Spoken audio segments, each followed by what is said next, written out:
ఓం శాంతి. ఈరోజు మురళి మధురమైన పిల్లలారా 7/1/2025 సకార్ బాబా యొక్క మధుర మహావాక్యం. మధురమైన పిల్లలారా, మీరు స్వయాన్ని సంగమయుగ బ్రాహ్మణులుగా భావిస్తే సత్యుగం అనే వృక్షం కనిపిస్తుంది. అంటే పులిమేరలు కనిపిస్తాయి. సంగమయుగం తర్వాత వచ్చేది సత్యుగమే కదా. సో ఏదైతే మనం పగల్లో ఉన్నామంటే రాత్రి వస్తుంది, రాత్రిలో ఉన్నామంటే పగలు వస్తుంది. అదేవిధంగా సంగమయుగ బ్రాహ్మణులుగా భావిస్తే సత్యుగం అనేటువంటి వృక్షం కనిపిస్తుంది. మీరు అపారమైన ఖుషీలో ఉంటారు. సత్యుగంలోకి వెళ్తామన్నప్పుడు అపారమైన ఖుషి ఉంటుంది.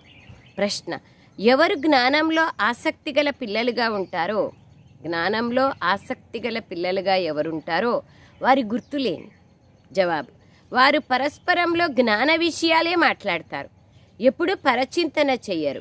ఏకాంతంలోకెళ్ళి విచారసాగర మంథనం చేస్తారు. బాబా అంటున్నారు, జ్ఞానంలో ఆసక్తి ఉండే పిల్లలు ఎవరున్నారో వాళ్ళ గుర్తులేమి అంటే, బాబా అంటున్నారు వారు పరస్పరంలో జ్ఞాన విషయాలే మాట్లాడతారు. ఎప్పుడు వాళ్ళిట్లా వీళ్ళిట్లా అనేటువంటి చాడీలు చెప్పరు, పరచింతన చెయ్యరు. ఏకాంతంలోకి వెళ్ళి విచారసాగర మంథనం చేస్తారు. రెండవ ప్రశ్న: ఈ సృష్టి డ్రామాలోని ఏ రహస్యాన్ని పిల్లలైన మీరు మాత్రమే అర్థం చేసుకుంటారు? ఈ సృష్టి యొక్క డ్రామాలోని ఏ రహస్యాన్ని పిల్లలైన మీరు మాత్రమే అర్థం చేసుకుంటారు? ఈ సృష్టి యొక్క డ్రామాలో ఒక్క శివబాబా తప్ప ఏ వస్తువు సదా స్థిరంగా ఉండదు. పరివర్తన సంసారం యొక్క నియమం. కానీ ఈ సంసారంలో ఆయన రారు కాబట్టి, సంసారం యొక్క చక్రంలోనే రారు కాబట్టి ఆయన స్థిరంగా ఉంటారు. బాబా పాత ప్రపంచంలోని ఆత్మలను కొత్త ప్రపంచంలోకి తీసుకెళ్లేందుకు ఎవరైనా కావాలి కదా. డ్రామా నుండి బయట ఉండేవాళ్లే తీసుకెళ్ళగలరు. ఈ డ్రామా రహస్యం కూడా పిల్లలైన మీకు మాత్రమే తెలుసు. బాబా అంటున్నారు, మధురమైన పిల్లలారా, మీరు స్వయాన్ని సంగమయుగ బ్రాహ్మణులుగా భావిస్తే సత్యుగ పొలిమేరలు కనిపిస్తాయి. సత్యుగం యొక్క చెట్లు కనిపిస్తాయి. ఏదైనా ఒక ఊరు వస్తూ ఉందంటే చెట్లు కనిపిస్తే ఆ ఊరు వచ్చింది అనుకుంటాం కదా. మీరు అపారమైన ఖుషీలో ఉంటారు. ప్రశ్న: ఎవరు జ్ఞానంలో ఆసక్తి కలిగిన పిల్లలు ఉన్నారో వాళ్ళ గుర్తులేమి? వారు పరస్పరం జ్ఞాన విషయాలే మాట్లాడతారు. ఎప్పుడూ పరచింతన చెయ్యరు. ఏకాంతంలోకెళ్ళి విచారసాగర మంథనం చేస్తారు.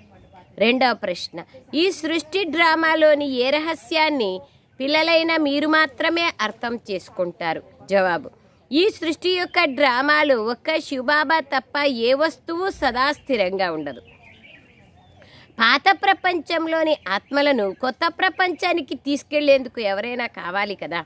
ఈ డ్రామా రహస్యం కూడా పిల్లలైన మీకు మాత్రమే తెలుసు. ఓం శాంతి. ఆత్మిక పిల్లలకు పురుషోత్తమ సంగమయుగంలో వచ్చే తండ్రి అర్థం చేయిస్తున్నారు.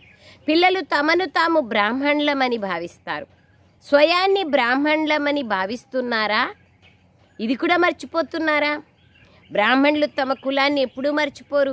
ఎవరూ వాళ్ళ కులాన్ని మర్చిపోరు. బాబా అంటున్నారు, అట్లాగే మీరు కూడా మేము బ్రాహ్మణులమని తప్పకుండా మీకు గుర్తుండాలి. ఒక్క విషయం స్మృతిలో ఉన్నా మీ జీవితం అనే నావ తీరానికి చేరుకుంటుంది. సంగమయుగంలో మీరు కొత్త కొత్త విషయాలు వింటారు కనుక మీలో వాటి చింతన నడుస్తూ ఉండాలి. బాబా ఈరోజు మురళీలో ఏం కొత్త విషయం చెప్పినారు, నిన్న మురళీలో ఏం చెప్పినారు, మీకేం అర్థమైంది అని ఇతరులతో మాట్లాడుతూ వాళ్ళతో జ్ఞాన చర్చే చేయాలి తప్ప అప్పుడు ఆటోమేటిక్గా మనకి కొత్త కొత్త విషయాలు తెలుస్తూ పోతాయి. కొత్త కొత్త విషయాలు వింటారు కనుక మీలో వాటి చింతన నడుస్తూ ఉండాలి. దానిని విచారసాగర మథనము అంటారు. మీరు జ్ఞానులు, యోగులు అనగా రూప్ బసంత్. మీ ఆత్మలో మొత్తం జ్ఞానం అంతా నింపబడి ఉంది కనుక మీ నోటి నుండి రత్నాలే వెలువడాలి. మేము సంగమయుగ బ్రాహ్మణులమని స్వయాన్ని భావించాలి. కొంతమంది ఇది కూడా అర్థం చేసుకోలేరు. ఒకవేళ స్వయాన్ని సంగమయుగ నివాసిగా భావిస్తే సత్యుగ వృక్షం కనిపించాలి. అంతేకాక అపారమైన సంతోషం కూడా ఉండాలి. బాబా ఏమర్థం చేయిస్తున్నారో దాన్ని మనసులో రిపీట్ చేస్తూ ఉండాలి, పునరావృతం చేస్తూ ఉండాలి.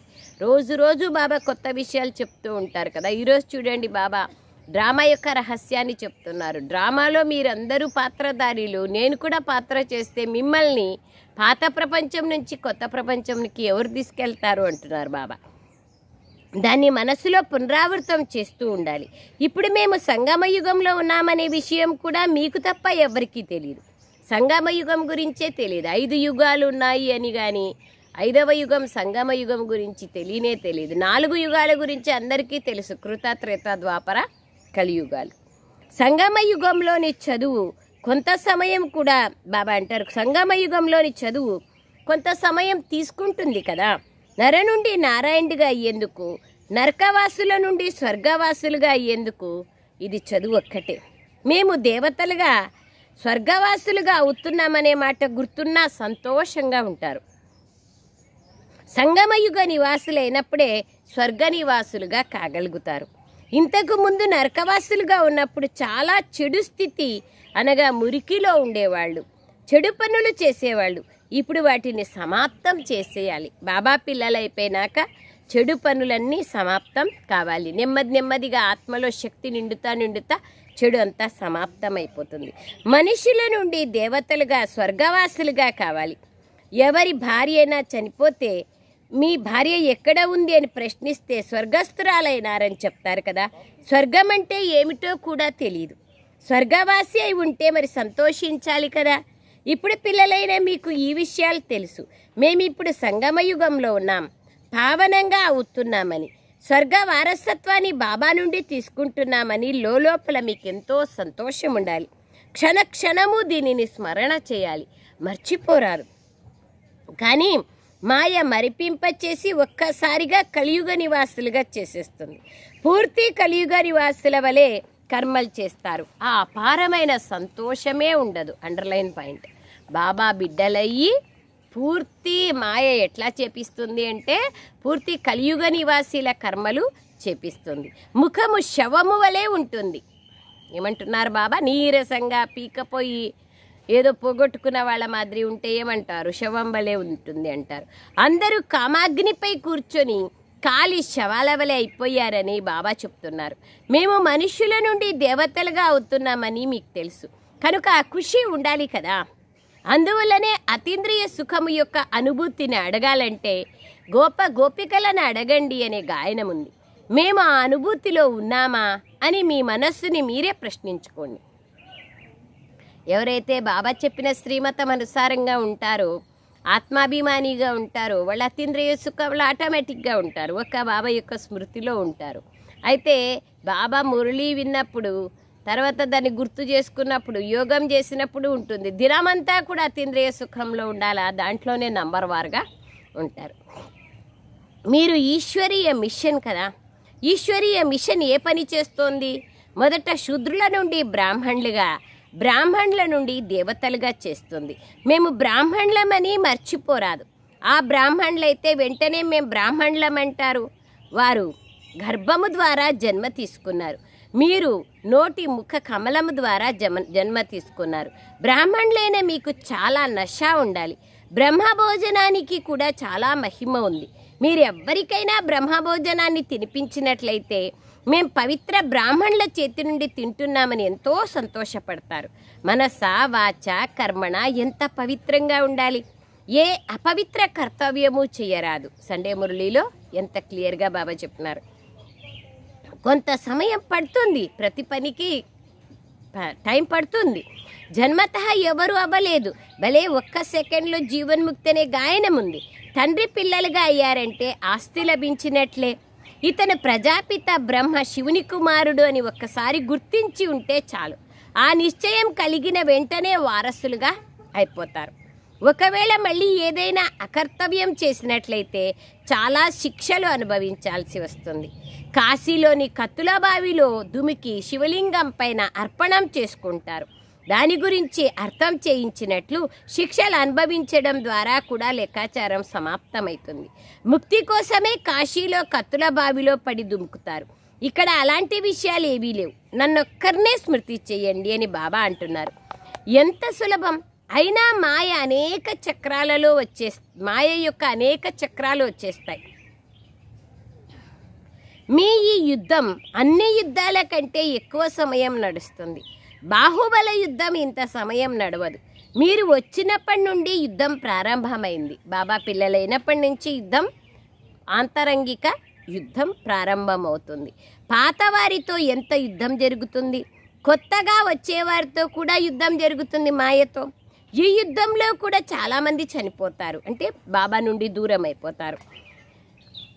ఇతరులు వచ్చి చేరుతూ ఉంటారు, ఇక్కడ కూడా మరణిస్తూ ఉంటారు. ఆ యుద్ధంలోనూ చనిపోతారు, ఇక్కడ కూడా చనిపోతారు. వృద్ధి కూడా జరుగుతూ ఉంటుంది. వృక్షం తప్పకుండా పెద్దదిగా కావాల్సిందే. బాబా తండ్రి అయినారు, సుప్రీం టీచర్ కూడా అయినారు, సద్గురువు కూడా అయినారు. ఇది గుర్తుండాలని బాబా మధురాతి మధురమైన పిల్లలకు అర్థం చేస్తున్నారు. కృష్ణుణ్ణి సద్గురువు లేదా తండ్రి టీచర్ అన్నారు. ఆయన రాకుమారుడు కానీ తండ్రి టీచర్ కాలేరు. ఒక కృష్ణుని యొక్క ఒక కొడుకు ఒక కూతురికి మాత్రమే తండ్రి కాగలరు. అందరి కళ్యాణం చేయాలనే ఆసక్తి మీలో ఉండాలి. మహారథి పిల్లలు సర్వీస్ చేస్తూ ఉంటారు. వారికైతే చాలా సంతోషం ఉంటుంది. ఎక్కడి నుండి ఆహ్వానం లభిస్తే అక్కడికి పరుగులెడుతూ ఉంటారు. ప్రదర్శిని సర్వీస్ కమిటీలో కూడా మంచి మంచి పిల్లల్ని ఎన్నుకోబడతారు. వారికి ఆదేశాలు లభిస్తాయి. సర్వీస్ చేస్తూ ఉంటే వీరు ఈశ్వరీయ మిషన్కి చెందిన మంచి పిల్లలని అంటారు. వీరు చాలా మంచి సర్వీస్ చేస్తారని బాబా కూడా సంతోషిస్తారు. మేము సర్వీస్ చేస్తున్నామా అని మీ మనస్సుని మీరే ప్రశ్నించుకోండి. ఆన్ గాడ్ ఫాదర్లీ సర్వీస్ అని చెప్తారు కదా, దేవుని సేవలో ఉన్నాం, ఈశ్వరీయ సేవలో అంటారు కదా. గాడ్ ఫాదర్ సర్వీస్ ఏది? బాబా అంటున్నారు, మన్మనాభవ. ఈ సందేశాన్ని అందరికీ ఇవ్వండి, అంతే. ఆది మధ్యాంతాల జ్ఞానం మీ బుద్ధిలో ఉంది. మీ పేరే స్వదర్శన చక్రధారులు కనుక దాని చింతన నడవాలి. స్వదర్శన చక్రం ఎప్పుడూ ఆగదు. మీరు చైతన్యమైన లైట్ హౌస్లు. మీ మహిమ చాలా గాయనం చేయబడుతుంది. బేహద్ తండ్రి మహిమ కూడా మీరు తెలుసుకున్నారు. వారు జ్ఞానసాగర్లు, పతిత పావనులు, గీతా భగవంతుడు. వారే జ్ఞాన యోగాల బలము ద్వారా ఈ కార్యాన్ని చేయిస్తారు. ఇందులో యోగ బలం యొక్క ప్రభావం చాలా ఉంది. భారతదేశ ప్రాచీన యోగం ప్రసిద్ధమైనది. అది మీరు ఇప్పుడే నేర్చుకుంటున్నారు. సన్యాసులైతే హఠయోగులు. వారు పతితులను పావనంగా చేయలేరు. జ్ఞానం ఒక్క తండ్రి వద్ద మాత్రమే ఉంది. జ్ఞానము ద్వారా మీరు జన్మ తీసుకుంటారు. గీతను తల్లి తండ్రి అని అంటారు. తల్లి తండ్రి కదా, మాతాపితలు కదా. వీరు శివబాబా పిల్లలు. మరి మాతాపితలు కూడా కావాలి కదా. మనుష్యులు మాతాపితలు అని గాయనం కూడా చేస్తారు, త్వమేవ మాతాశ్చ పితా త్వమేవ అని. కానీ అర్థం తెలీదు. దీని అర్థం ఎంత గుహ్యమైనదో బాబా వచ్చి వివరిస్తున్నారు. గాడ్ ఫాదర్ అని అంటారు.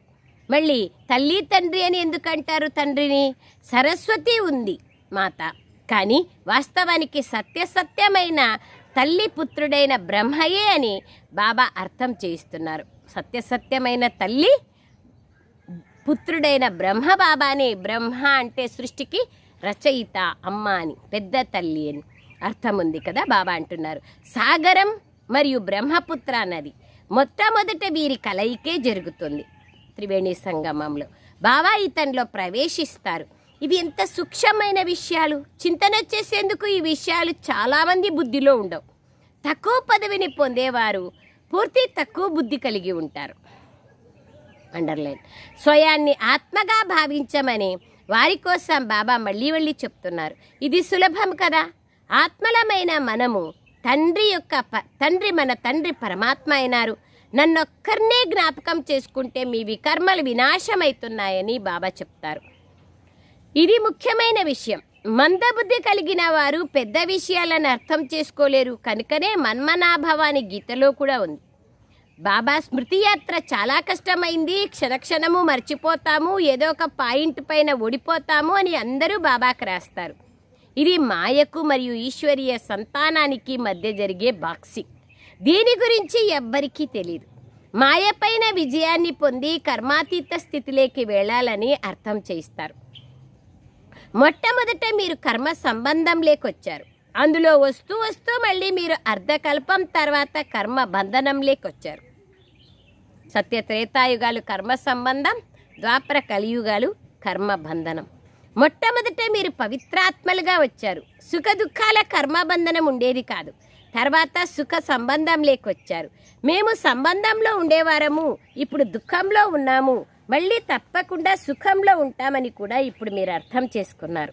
కొత్త ప్రపంచం ఉన్నప్పుడు అధిపతులుగా ఉండేవాళ్ళు, పవిత్రంగా ఉండేవాళ్ళు, ఇప్పుడు పాత ప్రపంచంలో పతితులుగా ఉన్నాం. మళ్ళీ మనమే దేవతలుగా అవుతాం. కనుక ఇది గుర్తు చేసుకోవాలి కదా. బాబా చెప్తున్నారు, నన్ను స్మృతి చేసినట్లయితే మీ పాపాలు సమాప్తమైపోతాయి. మీరు నా ఇంటికి వచ్చేస్తారు. శాంతిధామం ద్వారా సుఖధామం లేకొస్తారు. మొట్టమొదట ఇంటికి వెళ్ళాలి. బాబా చెప్తున్నారు, పిల్లలారా, నన్ను స్మృతి చేసినట్లయితే మీరు పవిత్రంగా అవుతారు. పతిత పావనుడైన నేను మీరు ఇంటికి వచ్చేందుకు మిమ్మల్ని పవిత్రంగా చేస్తున్నాను. ఇలా స్వయంతో మాట్లాడుకోవాల్సి ఉంటుంది.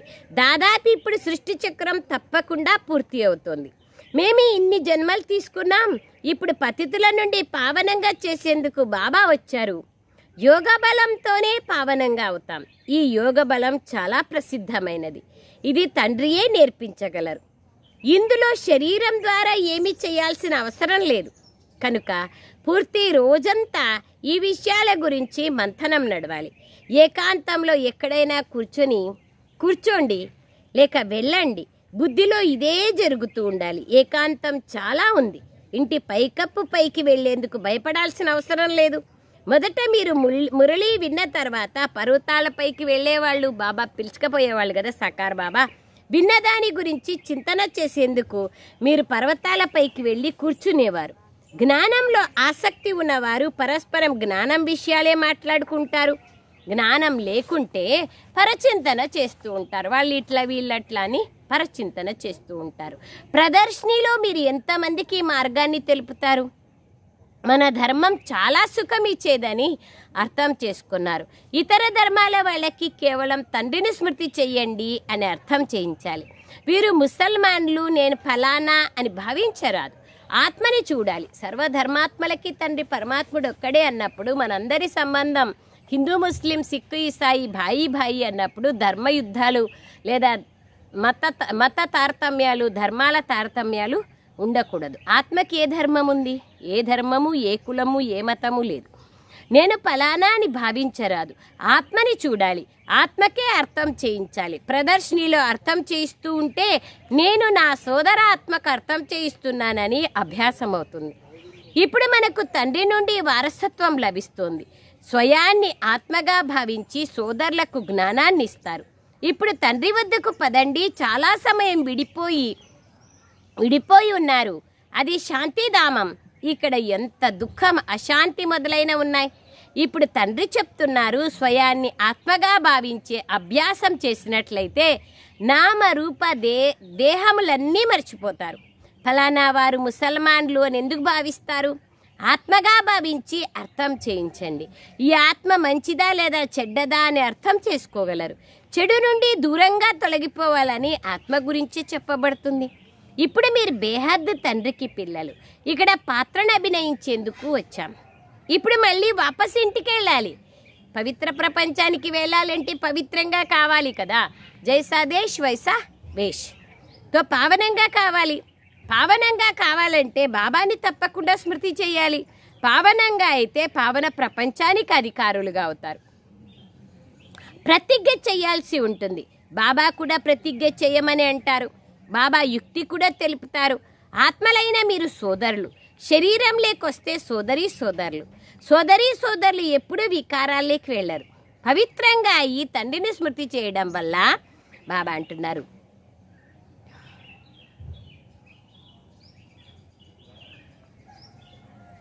పావనంగా అయిపోతారు. పావన ప్రపంచానికి కూడా మాలికులుగా అయిపోతారు. బాబా అంటున్నారు, ప్రతిజ్ఞ చేయాల్సి ఉంటుంది. బాబా యుక్తి కూడా చెప్తున్నారు. ఆత్మలైన మీరు సోదరులు. శరీరం లేకొస్తే సోదరీ సోదరులు ఎప్పుడు వికారాల్లోకి వెళ్ళరు. పవిత్రంగా ఈ తండ్రిని స్మృతి చేయడం వలన మీరు విశ్వానికి అధిపతులుగా అయిపోతారు. మాయతో ఓడిపోయినా మళ్ళీ లేచి నిల్చోండి. ఎంత బాగా నిల్చుంటే అంత ప్రాప్తి అవుతుంది. లాభ నష్టాలు ఉంటాయి కదా. అర్ధకల్పం జమ అవుతుంది. మళ్ళీ రావణ రాజ్యంలో నష్టమే అవుతుంది. లెక్కాచారం కదా. గెలవడం అంటే జమ, ఓడడం అంటే నష్టం. కనుక స్వయాన్ని పూర్తిగా పరిశీలించుకోవాలి. బాబాను స్మృతి చేస్తే పిల్లలైన మీకు సంతోషం కలుగుతుంది. వారు కేవలం మహిమ చేస్తారు, కొంచెం కూడా తెలివి లేదు. అన్ని పనులు తెలివిహీనులై చేస్తారు. మీరు పూజలు మొదలైనవి చెయ్యరు, మహిమ అయితే చేస్తారు కదా. ఆ ఒక్క తండ్రి భక్తికే అవ్యభిచారి భక్తి అని మహిమ ఉంది. బాబా వచ్చి పిల్లలైన మిమ్మల్ని స్వయంగా చదివిస్తున్నారు. మీరు ప్రశ్నలు అడిగే అవసరమే లేదు. చక్రం యొక్క స్మృతి మీ బుద్ధిలో ఉండాలి. మనం మాయపైన విజయం ఎలా పొందుతామో, మళ్ళీ ఎలా ఓడిపోతామో అర్థం చేసుకోవాలి. ఓడిపోతే 100 రెట్లు శిక్ష లభిస్తుంది. సద్గురువును నిందింప చెయ్యకండి అని బాబా చెప్తున్నారు. లేకుంటే స్వర్గంలో స్థానం లభించదు. ఇది సత్యమైన సత్యనారాయణ కథ. దీని గురించి ఎవ్వరికీ తెలియదు. గీతను సత్యనారాయణ కథను వేరు చేసేశారు. నర నుండి నారాయణుడిగా అయ్యేందుకు ఈ గీత ఉంది. బాబా చెప్తున్నారు, నేను మీకు నర నుండి నారాయణుడిగా అయ్యే కథని వినిపిస్తున్నాను. దీనినే గీత అని కూడా అంటారు. అమరనాథుని యొక్క కథ కూడా అంటారు. మూడవ నేత్రం యొక్క కథ కూడా అంటారు. మూడవ నేత్రాన్ని స్వయంగా బాబానే వచ్చి ఇస్తున్నారు. జ్ఞానం అనేది మూడవ నేత్రమైంది. మనం దేవతలుగా అవుతామని కూడా మీకు తెలుసు. కనుక గుణాలు కూడా తప్పకుండా అలాగే ఉండాలి కదా. ఈ సృష్టిలో ఏ వస్తువు సదా స్థిరంగా ఉండదు. స్థిరంగా ఎట్లుంటుంది? అల్పకాలికమైనది స్థిరంగా శాశ్వతంగా ఉండదు. సదా స్థిరంగా ఉండేవారు ఒక్క శివబాబా మాత్రమే. మిగిలిన వాళ్ళంతా కిందికి రావాల్సిందే. కానీ వారు కూడా సంగమయుగంలో వచ్చి అందరినీ వాపస్ తీసుకెళ్తున్నారు. బాబా కూడా సంగమయుగంలో వచ్చి వాపస్ తీసుకెళ్తున్నారు.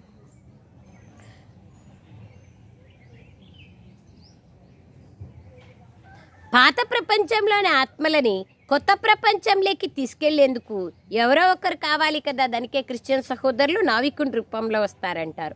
డ్రామాలో ఈ రహస్యం అంతా ఉంది. బాబా వచ్చి పవిత్రంగా చేస్తారు. దేహదారులను ఎవ్వరిని భగవంతుడు అనడానికి వీల్లేదు. ఈ సమయంలో ఆత్మకు గల రెక్కలు తెగిపోయాయి కనుక ఎగరలేరని బాబా అర్థం చేస్తున్నారు. తండ్రి వచ్చి జ్ఞానయోగాలనే రెక్కల్ని ఇస్తున్నారు. యోగ బలంతో మీ పాపాలన్నీ భస్మమైపోతాయి. పుణ్యాత్మలుగా అవుతారు. మొట్టమొదట శ్రమ కూడా చేయాలి.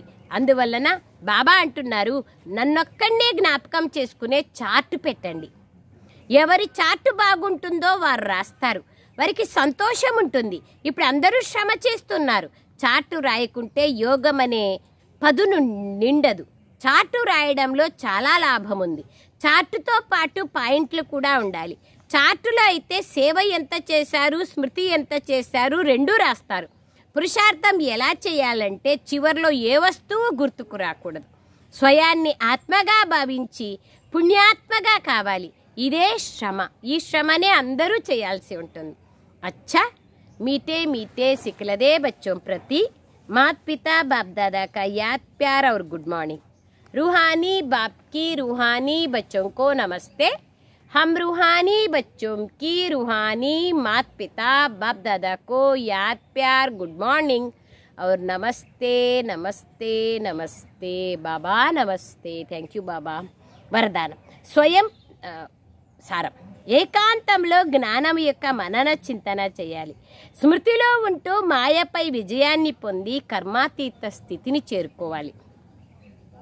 రెండవ పాయింట్, ఎవరికైనా జ్ఞానాన్ని తెలియచేసే సమయంలో మేము సోదరాత్మకు జ్ఞానం ఇస్తున్నామని బుద్ధిలో ఉండాలి. నామరూప దేహాలను మర్చిపోవాలి. పావనులుగా అయ్యేందుకు ప్రతిజ్ఞ చేసి పావనులై పావన ప్రపంచానికి యజమానులుగా కావాలి. వరదానం స్వయం పట్ల ఇచ్ఛామాత్రం అవిద్యగా అయి తండ్రి సమానంగా అఖండ దాని పరోపకారిగా కండి. స్వయం యొక్క కోరికలు దూరమైతే బాబా సమానంగా అఖండంగా దానిగా దానం చేసేవాళ్ళుగా సదా పరోపకారిలుగా కాగలుగుతారు. బ్రహ్మ బాబా తన సొంత సమయాన్ని కూడా సేవ కోసమే వెచ్చించారు. స్వయం నిరహంకారిగా అయ్యి పిల్లలను గౌరవించారు. చేసిన పనికి లభించిన పేరు యొక్క ప్రాప్తిని కూడా త్యాగం చేశారు. పేరు, గౌరవం, కీర్తి అన్నింటిలో పరోపకారిగా అయ్యారు. తన పేరుని త్యాగం చేసి ఇతరుల పేరుని ప్రఖ్యాతం చేశారు. స్వయాన్ని కూడా సేవాదారిగానే తెలుసుకొని పిల్లలను యజమానిగా చేశారు. సొంత సుఖం పిల్లల సుఖంలో ఉందని భావించారు. ఇలా తండ్రి సమానంగా ఇచ్చామాత్రం అవిద్య అనగా మస్తు పకీర్గా అఖండ మహాదానిగా పరోపకారిగా అయితే విశ్వ కళ్యాణ కార్యంలో తీవ్ర వేగం వచ్చేస్తుంది. కేసులు కథలు సమాప్తమైపోతాయి. స్లోగన్: జ్ఞానము గుణాలు మరియు ధారణలో సింధువుగా కండి, స్మృతిలో బిందువుగా కండి. అవ్యక్త మాస సందర్భంగా సకాష్నిచ్చే సేవ కోసం ఇప్పుడు పిల్లలైన మీరు మీ శ్రేష్ఠ శక్తిశాలి సంకల్పం ద్వారా సకాష్ ఇవ్వండి. బలహీనులకు బలాన్ని ఇవ్వండి. మీ పురుషార్థ సమయాన్ని ఇతరులకు సహయోగం ఇవ్వడంలో ఉపయోగించండి. ఇతరులకు సహయోగం ఇవ్వడం అనగా మీరు జమ చేసుకోవడం. ఇప్పుడు పరిష్కారం తీసుకోరాదు, పరిష్కారం ఇవ్వాలి అనే అలను వ్యాపింప చేయాలి. ఇవ్వడంలోనే తీసుకోవడం ఇమిడి ఉంది. సమస్యలకు పోతే అట్లే పెరుగుతూ ఉంటాయి, సమాధానం చేస్తే అన్నీ పోతాయి. ఓం శాంతి.